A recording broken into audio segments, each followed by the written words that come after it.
Une fois n'est pas coutume, notre maître sommelier, Christian Scalisi, ne nous fait pas découvrir un vigneron, mais un conseiller œnologue qui collabore avec les plus grands domaines viticoles du Var.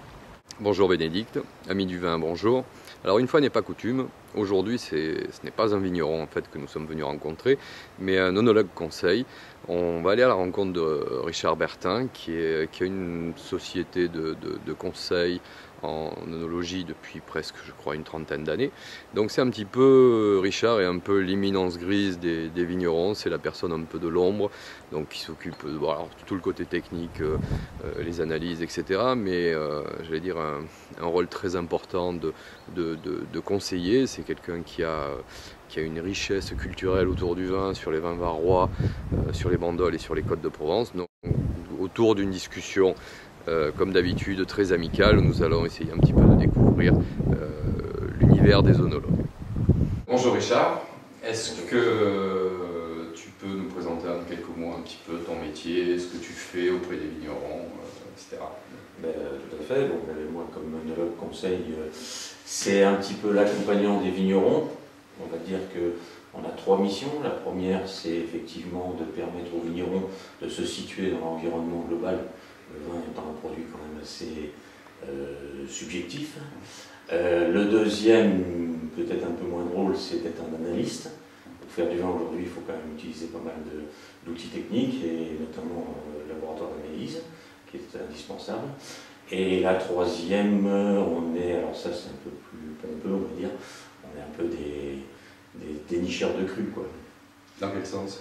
Dans le sens où on essaye effectivement de comprendre mieux comment ça se passe au niveau des terroirs, au niveau de ce qu'on peut trouver, et de mettre en valeur des produits qui n'avaient pas encore été mis en valeur.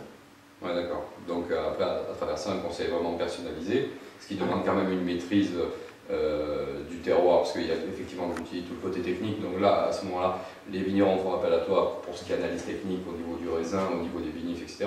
C'est bien ça. Tu es un peu, tu les aides, tu les rassures, tu les cadres un peu sur voilà, certaines choses. Je leur un peu des références, références, je leur permets de rester un petit peu, quand même, de ne pas trop partir dans des voies qui sont peut-être un peu aventureuses. Bon, c'est vrai qu'ici on est dans une région qui appartient, qui est une région d'appellation, donc il y a quand même un cadre à respecter si on veut pouvoir bénéficier ou faire jouer ces principes d'appellation. Il y a un cadre à respecter, et il est important que le producteur ait un petit peu des miroirs et des repères pour pas trop divaguer. C'est vrai qu'avec le raisin on peut faire plein de choses. Oui, enfin, essentiellement du vin. Le pire étant le vinaigre, mais c'est pas le pire, parce qu'il y a quand même des gens qui adorent le vinaigre. Mais si on laissait les choses se faire naturellement, on sait tous que le destin du raisin, c'est de finir en vinaigre. Et l'énologie a démarré en voulant effectivement maîtriser ce phénomène naturel. On ne sait pas bien, mais on pense quand même que les Romains buvaient plus souvent du vinaigre que du vin. Oui, parce que si on lit effectivement les quelques descriptions qu'il peut y avoir sur ce que c'était, on est un petit peu loin de l'idée que l'on a. Donc toi, tu interviens sur l'appellation Côte de Provence, les bandoles aussi. J'interviens sur Bandol, j'interviens sur toutes les appellations provençales Sud-Provence, on va dire Côte de Provence, Côte-au-Varois, Bandol, Cassis. Ah, Cassis aussi. Et Belley. Ah oui, carrément. Ouais. Ah ouais, d'accord.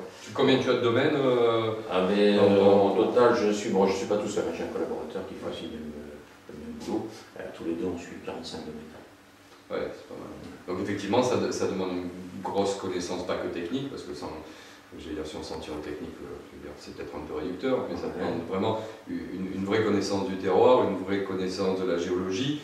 Parce que là, sur ce que tu as cité, on a vraiment de la géologie, des hommes aussi, parce que c'est quand même important, de la technique, il faut passer son temps effectivement à se remettre en cause et à suivre l'évolution, et du marché.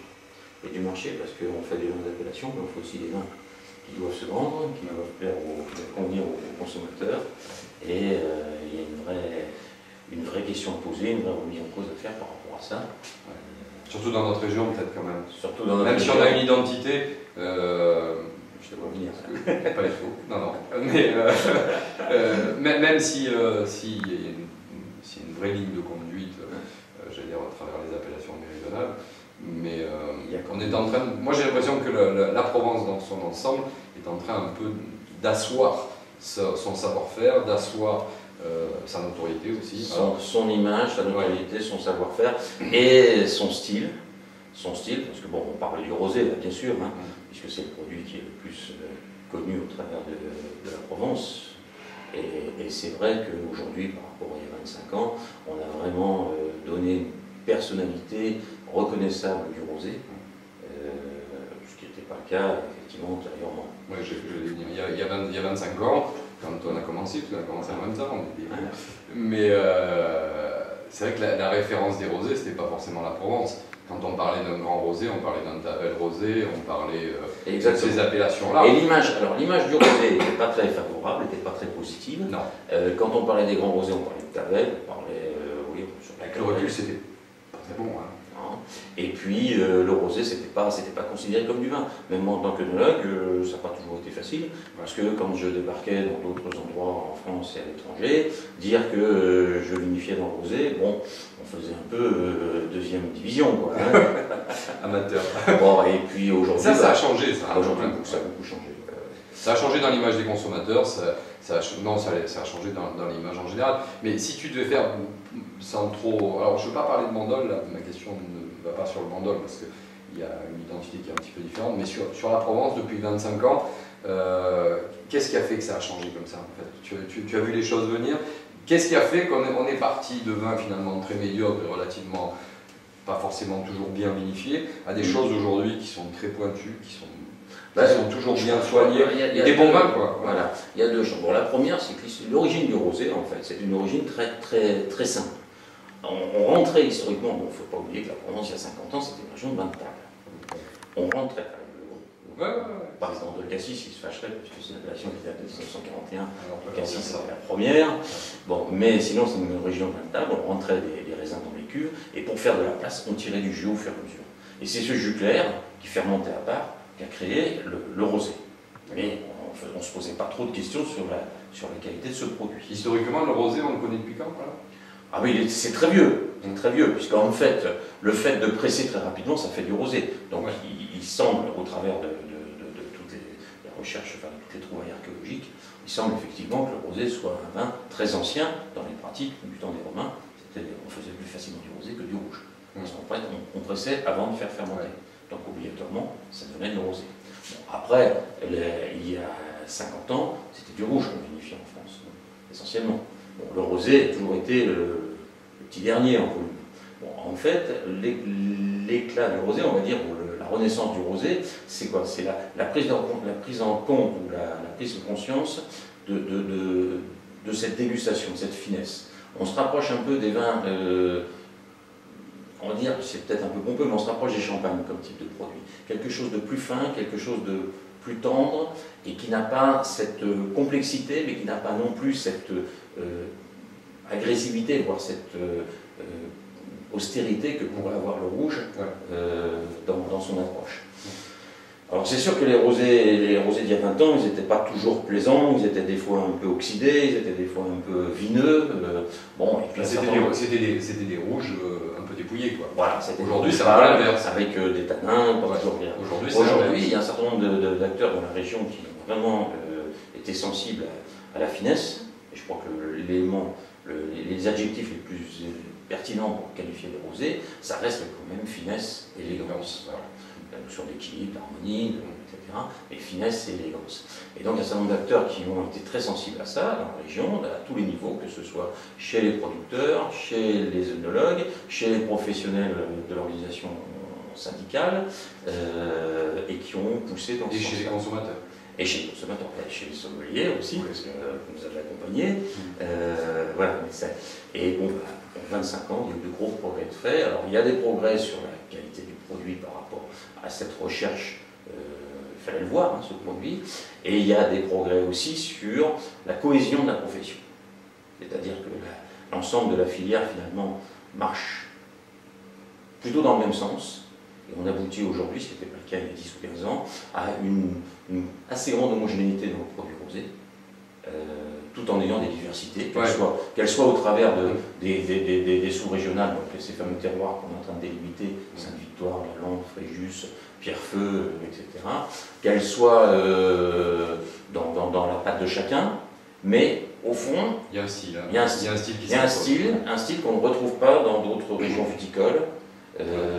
Et qui fait que quand on est sur du rosé de Provence, on est sur du rosé de Provence. Est-ce que tu penses qu'on est, on est au bout du cheminement sur les rosés? Je parle sur le côté technique, non, sur le côté technique. Je veux dire, aujourd'hui, comme tu le décrivais, on est parti effectivement de rouge clair. Aujourd'hui, on a plutôt des vins qui ressemblent à des blancs tachés. Je veux dire, c'est ça, hein. Mais où on cherche la finesse, l'élégance, le côté aromatique, le plaisir, etc.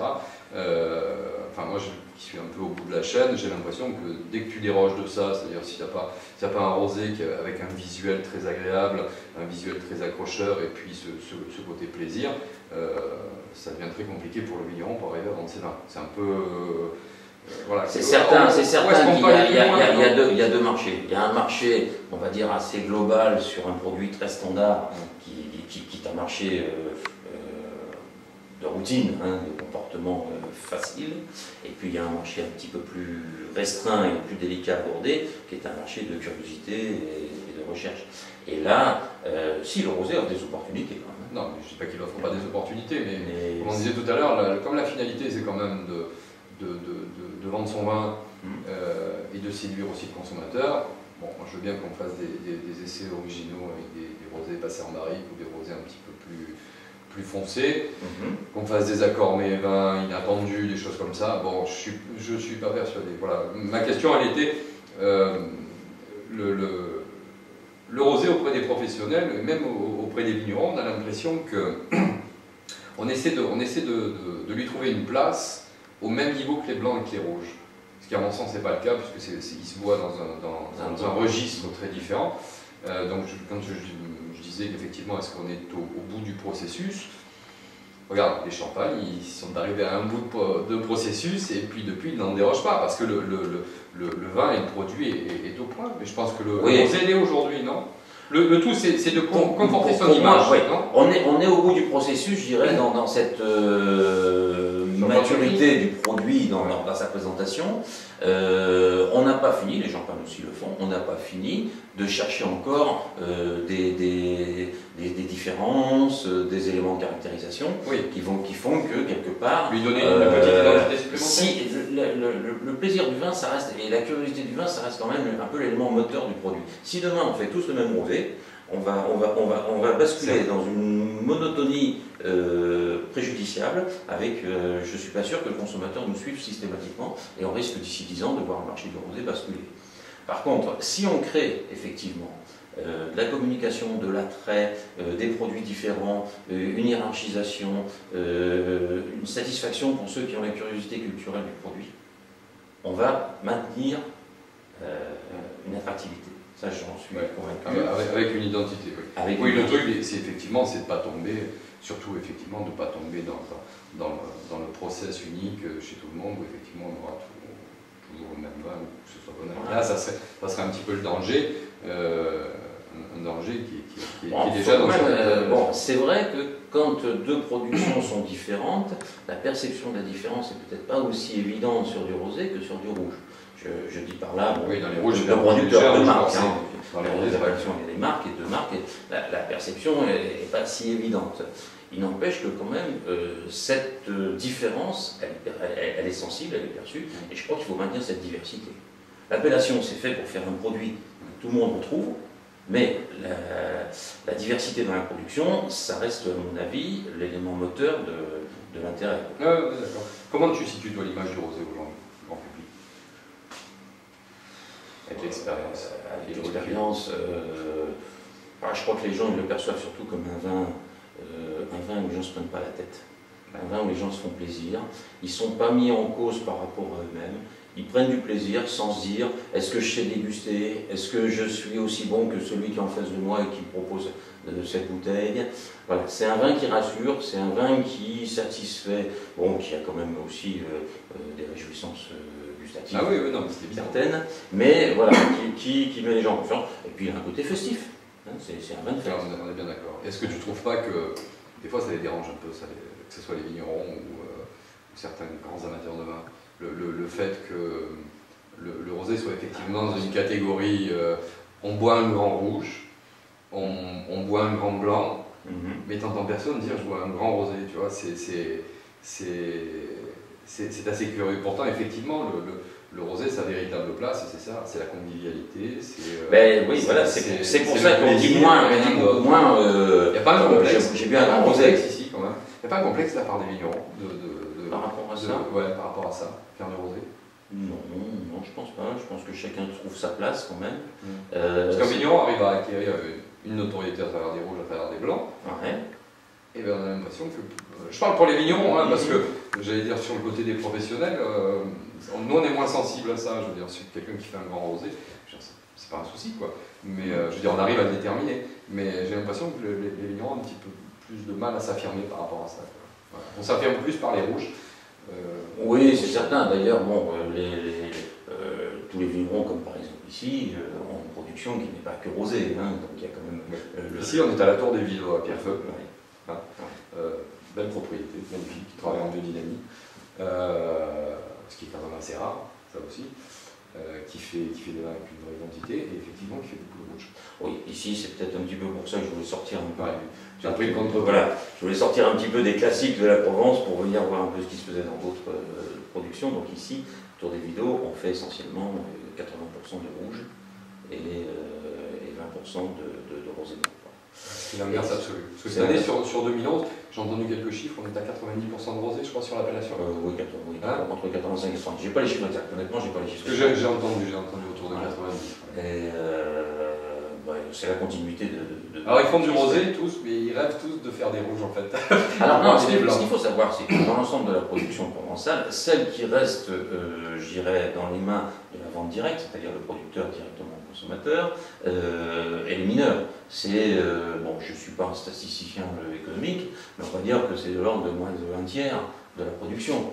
Et donc, par contre, c'est dans cette tranche-là qu'on retrouve effectivement une offre diversifiée, blanc, rose et rouge, voire on recherche actuellement sur les effervescents, de façon à sortir un petit peu de ce rosé monocorde. Ouais. Et donc chez ces producteurs-là, il y a toujours effectivement la recherche du rouge. Par contre, moi je reviens sur ce que tu disais, je pense que les producteurs, enfin les vinificateurs, aiment bien quand même aujourd'hui se mettre en évidence au travers de leur rosé. Ils ont une perception quand même de la différence, du comportement. Ah oui, ils aiment bien, mais on a toujours l'impression qu'il y a un déficit de reconnaissance. C'est souvent ça. Voilà. Ouais, ça c'est possible. Peut-être parce que il y a un complexe. Le produit, effectivement, la discrimination du produit est plus difficile que sur du rouge. Et quelques mots entre la différence que toi tu fais entre les Côtes de Provence et les Côtes de Varois et les bandoles. Pour rester vraiment dans le Var. Hein. Oui. Ben déjà, bon, il est évident que Bandol, c'est un autre terroir.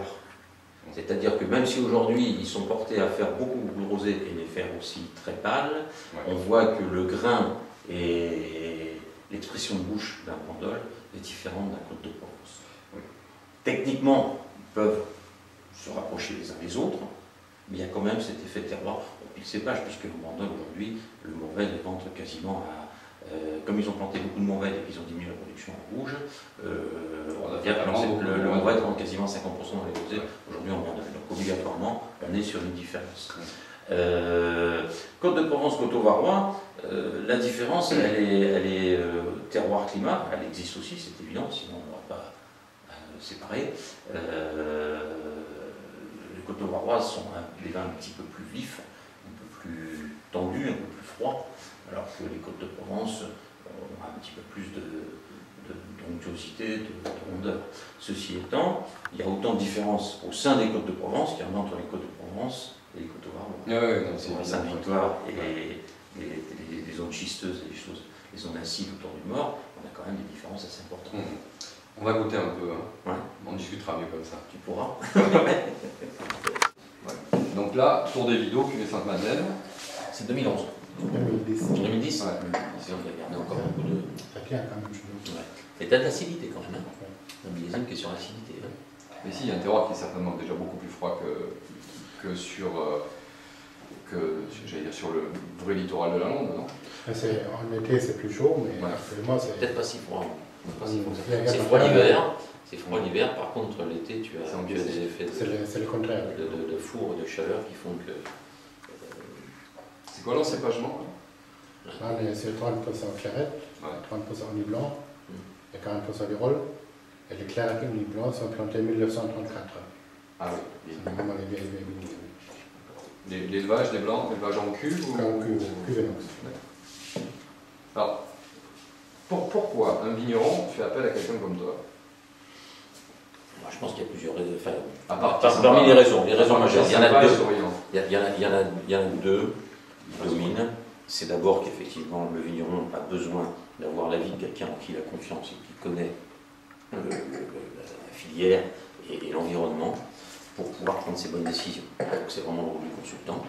Et la deuxième, c'est vrai que c'est rassurant quand même. Et la deuxième, c'est que quelque part on offre aussi un appui technique au travers aussi bien de notre connaissance des outils, que ce soit le pressurage, l'élevage, tout ce qu'on peut faire dans une cave, comme le laboratoire d'analyse.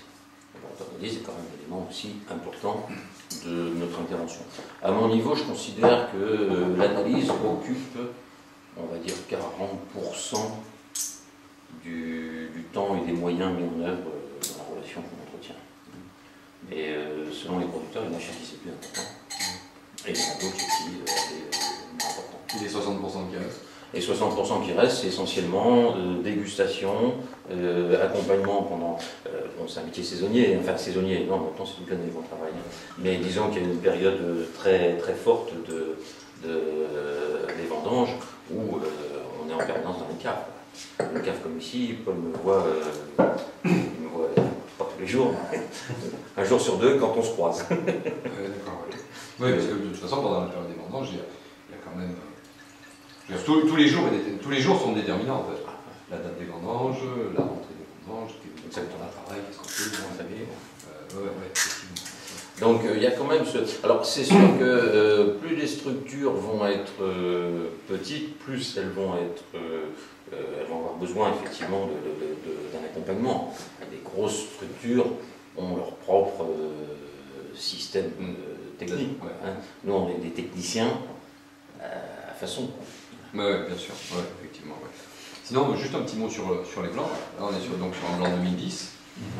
Alors, on est sur un assemblage qui est peut-être un peu moins, qui est plus historique, mais qui a peut-être un petit peu moins d'actualité, parce que c'est vrai que beaucoup de vignerons ont renoncé à la Clairette et l'Uni blanc. Je veux dire, aujourd'hui, on a une percée du rôle qui se fait, qui est quand même assez importante. Alors après, on va trouver un peu de sémillon, un peu d'autres choses, mais c'est vrai que le rôle, aujourd'hui, est le cépage qui a pris la place en Provence.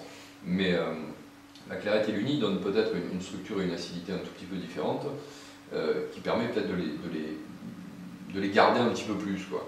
Voilà. Parce que c'est vrai qu'en revanche, sur les blancs en Provence, on a des vins blancs qui se boivent jeunes, qui sont sur la fraîcheur, qui sont sur le fruit. Bon, après, il n'y en a pas beaucoup, donc la finalité, c'est pas de les garder 10 ans. Mais disons que là, ça permet de passer peut-être 1 ou 2 hivers de plus, quoi. Hein? Après, c'est vrai que le rôle a un peu explosé dans les blancs parce qu'il apporte, je dirais, une palette aromatique que n'apporte pas l'Uni blanc. Bon, la Clairette est un cépage qui est mal perçu, mais qui mériterait, d'ailleurs, moi je milite pour qu'on replante de la Clairette, qui mériterait d'être considéré, parce que c'est un cépage très intéressant. Et surtout, c'est un cépage tardif, et comme on est dans une période de réchauffement climatique, on a intérêt à mettre l'accent sur les cépages tardifs pour ne pas vendanger trop tôt. Ah, oui. Voilà. Alors que par exemple, les cépages septentrionaux comme le Sébillon, sont des cépages qu'on vendange trop tôt, donc il fait chaud, ils mûrissent pendant une période chaude, et le résultat n'est pas... Qu'est-ce qu'on ramasse ici en premier? Pas les Sauvignons? Les Sauvignons quand il y en a, mais comme le Sauvignon ne fait pas partie de l'appellation, il y en a de moins en moins.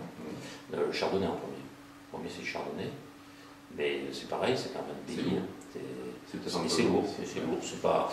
Si, ça fait des produits sympathiques, mais je pense que c'est plus un vin de cépage qu'un vin de région.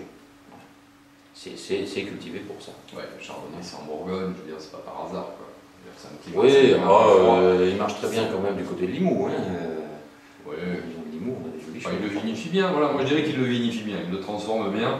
Ça donne des choses assez originales. Ici, je n'ai pas des trucs transcendants. Non, mais moi je ne suis pas pour les cépages, le déplacement des cépages comme on l'a fait. Donc c'est vrai que nos cépages locaux ne sont pas toujours flatteurs, mais si on arrive à les remettre en valeur, comme la Clairette, comme le Mourvèdre, on pourra faire des choses très très intéressantes. Ouais. On va faire des choses Parce que justement sur l'évolution des cépages, dans les années 60-70, on a planté beaucoup de Cabernet ici. Ouais. Et aujourd'hui, on les arrache, on remet des Syrah ou des Carignan.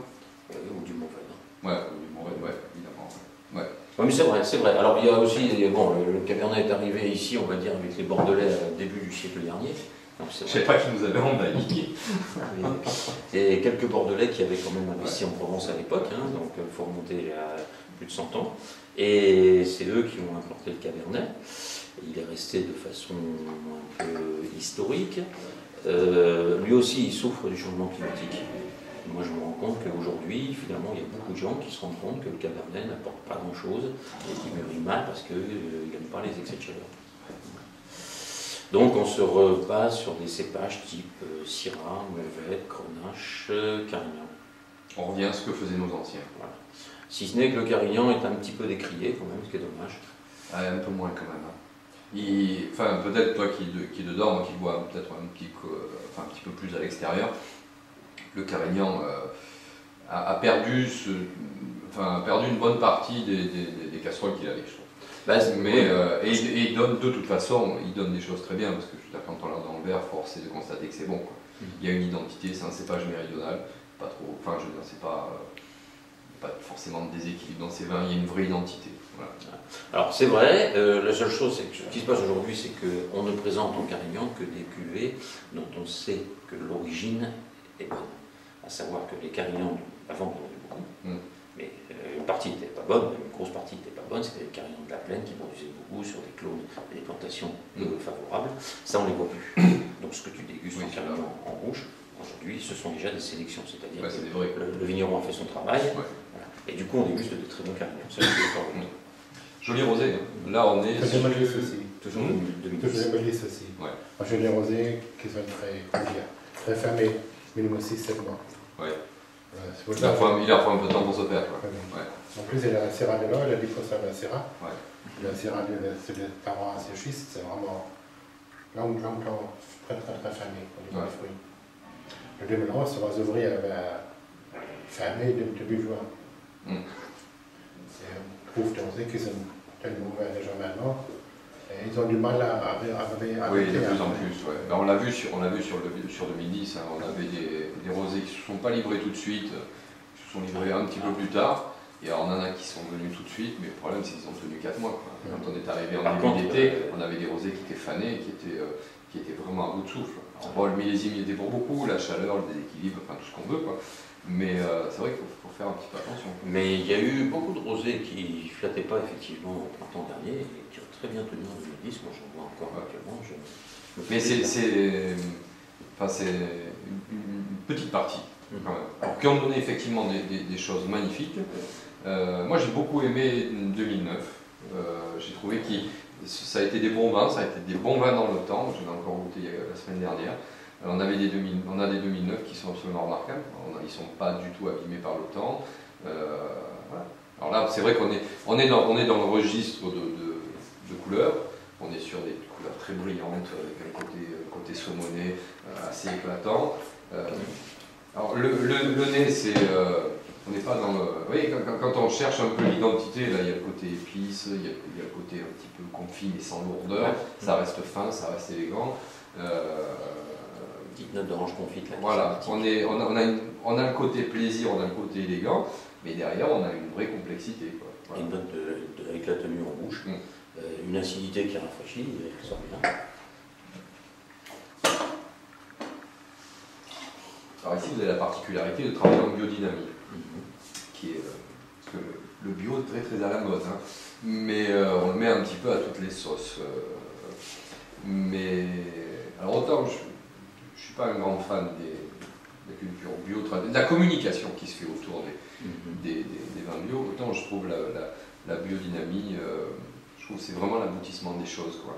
On va véritablement jusqu'au bout, je pense. Bon, Paul en parlera certainement mieux que moi, mais c'est vrai que la biodynamie, c'est vraiment une conviction. C'est vraiment une conviction. La biodynamie, c'est Steiner, c'était au début du siècle dernier aussi, et c'est la remise en fait du raisin dans son élément naturel. Et alors bon, là c'est vrai que moi je ne suis pas un biodynamicien, donc je ne peux pas en parler avec les mots de ceux qui... Mais il y a une vraie philosophie. Et ça se retrouve quand même au niveau des vins, on trouve quand même effectivement avec la biodynamie une différence dans les vins qui mérite d'être... Quand c'est bien maîtrisé, c'est vrai qu'il faut un peu de temps, je veux dire, on passe pas en biodynamie comme ça, parce il suffit pas d'appliquer, il faut le comprendre et le vivre, hein, je pense. Hein. Exactement, il faut le vivre. Voilà, mais disons, moi ce qui me plaît dans la biodynamie, en dehors de toute la philosophie qui est autour, c'est qu'effectivement on a un respect de la terre, on a un respect du raisin, on va vraiment jusqu'au bout des choses. Quand on le maîtrise, certes, c'est toujours mieux, mais quelqu'un qui fait de la biodynamie, on est certain qu'il n'y a pas d'aspect commercial. Il y a d'abord, voilà, il le fait par voilà, sûrement pas. Ouais. Moi, c'est un petit peu ce qui me gêne sur le bio. Je veux dire, il y a encore quelques jours, on tombe sur une bouteille, le vigneron avait mis la mention sur l'étiquette, vigne en cours de conversion vers l'agriculture biologique. En cours de conversion. Non mais attends, il faut revenir sur terre. Je sais bien que c'est difficile de vendre du vin, mais de là à devenir ridicule. Voilà. Donc, alors la biodynamie, alors autant le bio c'est bien dans l'esprit, la biodynamie, là aussi, le paradoxe, c'est que les vignerons communiquent moins là-dessus. Mais si je peux dire quelque chose, la bio qui marche bien, c'est souvent les cosmétiques. Si on regarde le chiffre d'affaires en France qui se fait par les bio, c'est 35% du cosmétique. Et le vin, ça fait peut-être 3-4% du marché bio. Le vin, ça reste toujours dans le secteur vin. Un vrai consommateur bio, c'est un anti-alcoolique qui ne boit pas d'alcool. Alors, il faut rester avec le vin quand même dans le contexte. Vin bio dans le contexte vin. Et moi, je dis toujours, les bio, ce n'est pas le bio qui fait la qualité. Si je fais du bio, c'est tant mieux pour les consommateurs. Mais quand je me convertis en bio, sans avoir vraiment mon style de vie qui va avec, ma philosophie qui va avec, ça ne change pas la qualité. Oui, ça marche. Peut-être le contraire même. La biodynamie, pour l'expliquer le plus vite possible sans rentrer dans la philosophie, si vous comparez avec la médecine, la viticulture conventionnelle, ça veut dire c'est la médecine généraliste. Le bio, c'est le médecin naturaliste, on change les produits chimiques, on a le produit naturel, rien d'autre. Par contre, la biodynamie, c'est comme un homéopathe. C'est l'homéopathe, c'est ça. On regarde tout ce qui est autour de la vigne, la vie du sol. C'est l'équilibre de la nature en fait, on rééquilibre les choses. La biodiversité autour de la vigne venait du forêt à l'époque. Le vitis vinifera, c'est le plan du forêt. Il n'a pas l'habitude de pousser tout seul dans un désert désherbé, je veux dire, sans la biodiversité autour. Et la biodynamie, on peut le voir, les scientifiques disent toujours qu'on ne peut pas faire la preuve, c'est vrai, mais on peut toujours faire la preuve par rapport au goût. Et il y a aussi des méthodes de contrôler la vie qui est dans un produit alimentaire comme le vin. Il y a des produits industriels, il n'y a aucun vie dedans. Et là, le vin biodynamique, il y a beaucoup de force de vie dans le vin. C'est ça qui est bien dans les régions comme dans le sud, les années secs. Le vigne biodynamie, ils ont des racines beaucoup plus profondes. Et les vignes sont beaucoup mieux nourries. Et les raisins sont meilleurs après. Ils sont beaucoup moins sensibles à la maladie. Moins sensibles à ça. On nous a dit souvent, oui, mais vous en Provence, on fait du bio, ça ne plaît jamais. Mais c'est pas vrai. Le plus de domaines de biodynamie sont en Alsace et en Bourgogne. Et beaucoup. Et ce ne sont pas des régions avec une facile pour faire du bio. Champagne, il y a aussi de plus en plus de domaines en biodynamie.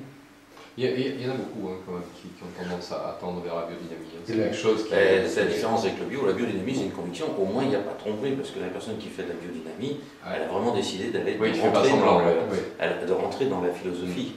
Alors qu'effectivement, comme tu le disais, en bio, c'est pas toujours une conviction. C'est un peu d'opportunisme dans le bio. Ça va changer peut-être un peu. Il a un cahier de charge pour la cave pour le bio qui est en cours de se faire à Bruxelles depuis... Et on peut augmenter le cahier des charges tant qu'on veut, si on n'a pas la conviction. Oui, mais c'est quand même, à l'époque là, la biodynamie, elle a depuis un cahier de charge de la cave. Alors nous, on ne contrôlait pas que dans la culture, aussi dans la cave depuis des années. Pour la biodynamie. Oui.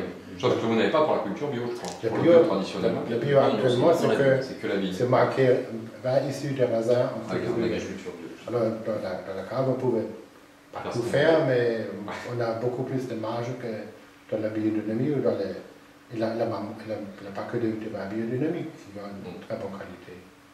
En France, c'est plus de gênant. J'étais la semaine dernière en Bourgogne pour l'Assemblée générale avec des vignerons et un dynamiste.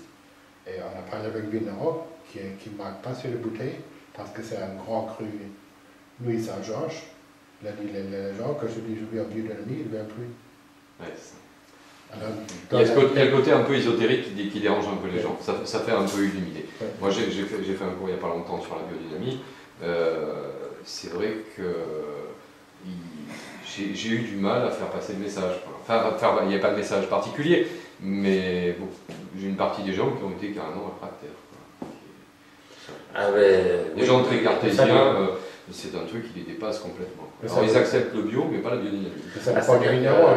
La compatibilité n'est pas évidente. Hein. Faire cohabiter les principes de la biodynamie avec les principes de la viticulture classique, c'est pas facile.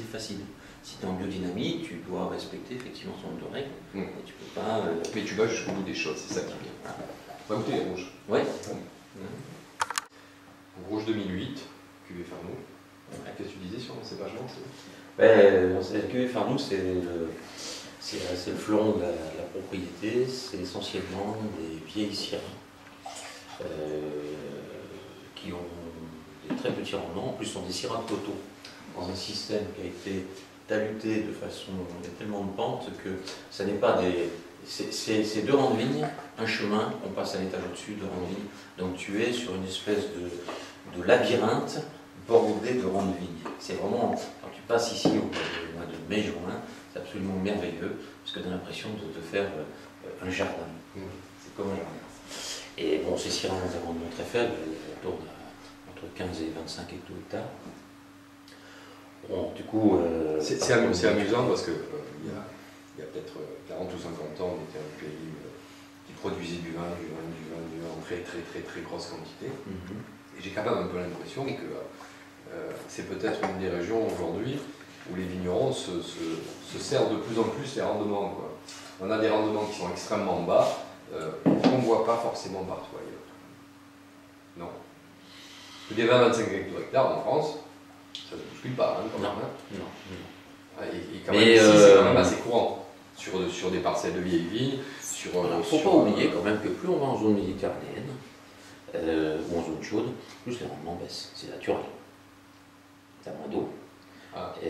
Regarde dans le sud de l'Espagne, les mourvèdres sont plantés avec des densités de 2000 pieds hectares, donc moitié moins que ce qu'on fait ici, uniquement pour qu'ils puissent avoir une zone de propagation dans le sol au niveau racinaire plus importante.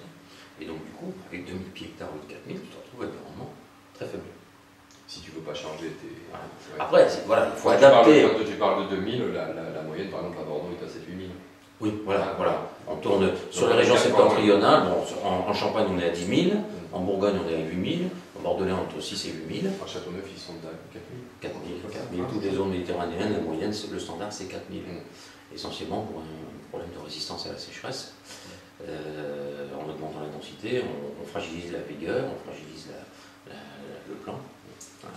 Est-ce que tu trouves, alors peut-être plus porté sur les Mandoles, mais enfin, même y compris quand même dans les Provences, est-ce que tu ne penses pas qu'aujourd'hui on est une des régions, même si ce n'est pas la finalité, qui est capable de produire les vins de plus grande garde, finalement? Tu parles de... Enfin, quand je dis de grande garde, c'est à Frontin. Tu parles de Provence en général ou... je fais un mauvais compromis entre les Mandoles et les Provences, qui produisent deux types de vins différents. Mais est-ce qu'aujourd'hui, tu n'as pas l'impression que le vignoble du sud de la France, du grand sud de la France, produit aujourd'hui les meilleurs vins de garde, c'est-à-dire les meilleures valeurs sûres? Tu mets une bouteille dans ta cave, tu vas la ressortir 20 ans après, tu n'as pas l'impression que tu es passé à côté du sujet complètement. Non? Oui, je ne suis pas complètement d'accord, parce que d'abord pour deux raisons. D'abord parce que tous les terroirs ne s'y prêtent pas. Et deuxièmement... Je fais une mauvaise généralité, c'est ça que je t'ai dit. Et deuxièmement parce que le vin de garde, c'est un héritage, on va dire, culturel. Il faut avoir de l'expérience pour faire du vin de garde. Il ne faut pas que ce soit un concours de circonstances pas toujours maîtrisé, où on constate au bout de 10 ans que le vin à Mandoles, ils ont cette culture parce que ça fait 30 ans, 40 ans, qu'ils gardent leur vin, qu'ils les suivent, qu'ils voient un petit peu ce qu'ils donnent. En Côte de Provence, ça me manque un petit peu. Tu vois ce que je veux dire? Je me plaçais du côté du consommateur. Attention. Je ne parlais pas d'une volonté délibérée, Mhm. parce que, effectivement, à Bandol, même si. Parce que à Bandol, ils ont toujours prôné les vins de garde, mais il y a 25 ans, quand tu leur disais, bon, sortez-nous une bouteille de vieux millésime, ils nous regardaient un petit peu avec des yeux comme ça, pourquoi faire? Ouais. Mais, non, c'est vrai, ils prenaient ça, mais ils les sortaient jamais de leur cave, en fait. Je sais pas, manque de peur de quelque chose, je sais pas. Mais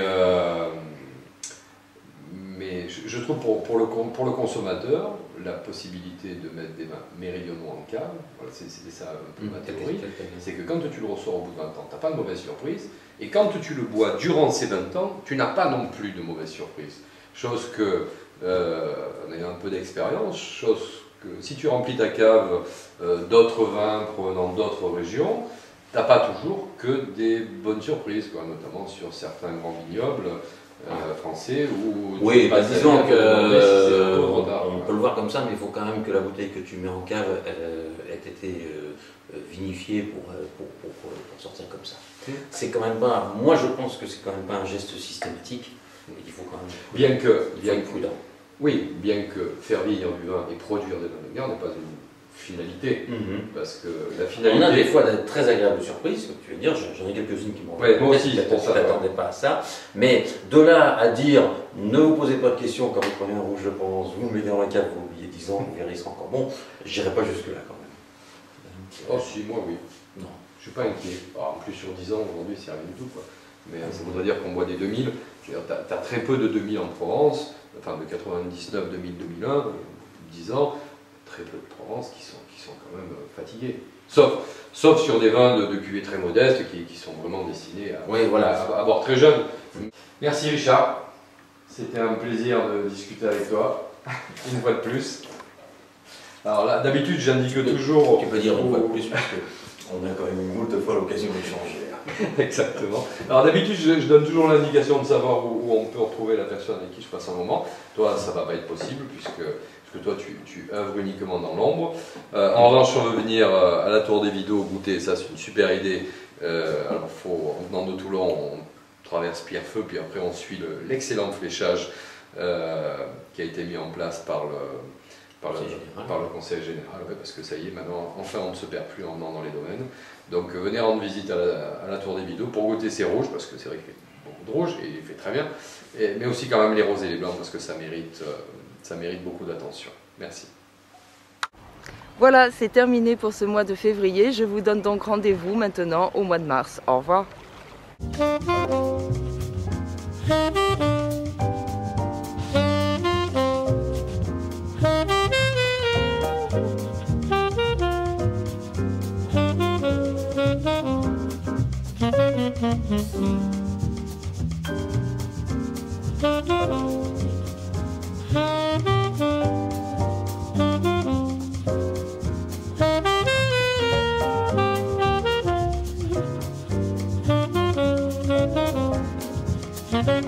Thank you.